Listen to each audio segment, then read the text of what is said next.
There's a certain kind of person. They don't yell. They don't threaten. They would never, ever call you a name. Actually, they're probably the nicest person in your life. They remember your birthday. They ask about your mom. They say, I just want what's best for you with such warmth that you feel absolutely insane for ever doubting them. But slowly, quietly, something starts to happen. You don't feel bad about them. You feel bad about yourself. Guilty. All the time for reasons you can't even name. Like you're constantly disappointing someone who only wants to help. Like you are the problem.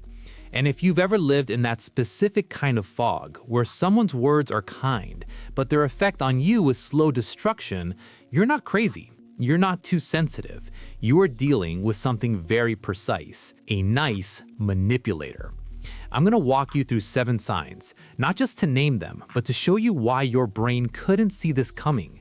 I'll show you what it's going to take to finally trust yourself again. First, you have to understand why this type of manipulation is almost impossible to detect. We were taught that manipulation looks like anger, control, someone raising their voice. We got really good at spotting the villain. But a nice manipulator operates on a completely different frequency. They use a weapon you can't defend against without first becoming aware of it, your own goodness. They weaponize your empathy, your fear of being the bad guy. And the reason it works so well is simple. You're a decent person. And decent people second guess themselves. Sign 1. They never directly criticize you. They just make you feel observed.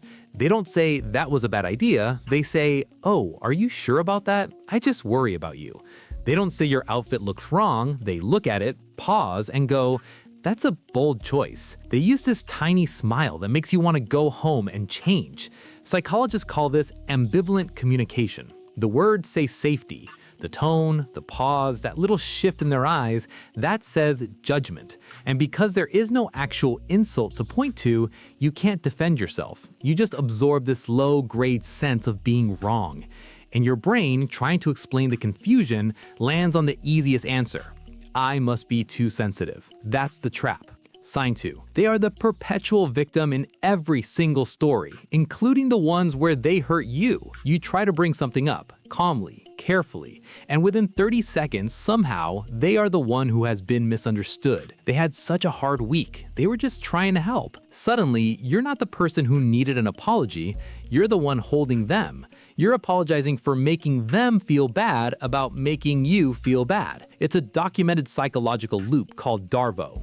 Deny, attack, reverse victim and offender. And the reason it works on you specifically is because you care. You're not the kind of person who kicks someone when they're down, so you swallow your own pain to take care of theirs every time.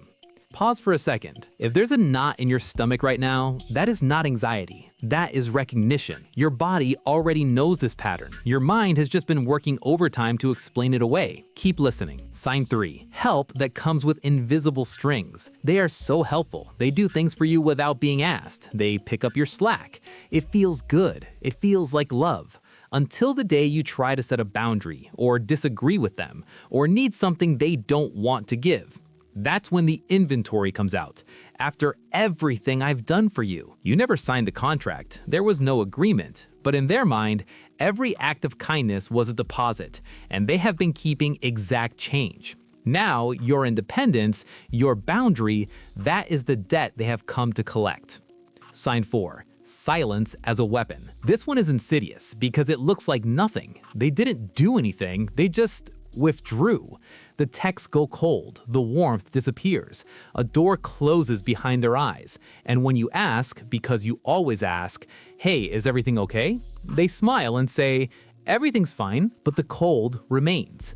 This is covert emotional withholding. It's designed specifically to make you chase them, to make you scramble back toward the warmth you used to get for free. You end up feeling needy, paranoid, like you're imagining it. You're not imagining it. Sign 5. They speak in universal truths about your life. They don't say, I think you should do this. They say, a real friend would be there. A good parent doesn't let that happen. A smart person would see the risk here. They hide their personal opinion inside objective-sounding morality. And it works because now you're not disagreeing with them, you're disagreeing with what a good person does, with what a smart person would see. They get to quietly, invisibly define the standard, and you will always fall just short of it. Sign 6. They never fight alone. They build invisible armies. There's a conflict between you two, and suddenly there are more people in the room than you realized. Even Sarah thought that was strange. I talked to my mom about this, and she agrees. You are now dealing with one person's disappointment. You are standing before a jury that you've never met, in a trial you didn't know was happening.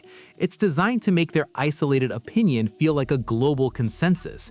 It makes you feel completely alone inside your own reality. Sign 7. The one that cuts the deepest. They push and push, quietly, with a smile, subtly for so long that you can't even see it happening. And finally, you break.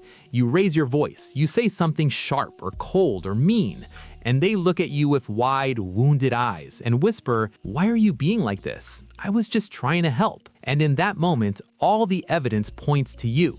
You did raise your voice. You did say something unkind. They are calm. They are the victim. And you are left apologizing for reacting to a provocation nobody else could see. Now, here is what nobody says out loud. Staying inside this dynamic doesn't just hurt. It rewires you. Over time, you stop trusting your gut. You start believing the version of you that they've been narrating. Difficult, ungrateful, the one who causes problems. Your nervous system starts living in permanent, low-grade threat detection, waiting for it to turn, even when things are good. That's not living. That's surviving in a cage built by someone with a warm smile and excellent intentions. So what do you actually do? You can't out-argue someone who never says anything directly mean. You can't explain yourself out, and you can't change them. The only exit is changing what you trust. 3 things. 1. Trust the feeling, not the script. You may not be able to quote an insult, but you can quote the tight chest, the confusion, the way you feel after every conversation. That's not sensitivity, that's data. 2. Stop chasing the why. You will spend years trying to figure out if they know they're doing this. It doesn't matter. The effect on you is identical whether it's intentional or not. 3. Stop explaining yourself to someone who benefits from your confusion. Every explanation you offer is just more material. You don't owe someone a clear view of your soul just because they've never raised their voice. Here's the thing. You're not mean for walking away from someone who was nice. You're not a bad person for protecting yourself from someone who offered you anxiety dressed as kindness. You're just finally deciding to believe the evidence of your own experience over the performance of their words. If one of these signs stopped you in your tracks or left you thinking of a specific person, say it in the comments. Even just a number. You don't have to explain anything. Sometimes just naming it out loud is the first step out. And if you want to go deeper, there is a reason you stayed. A neurological reason. The science of why we stay loyal to people who drain us is something most people never understand about their own brains.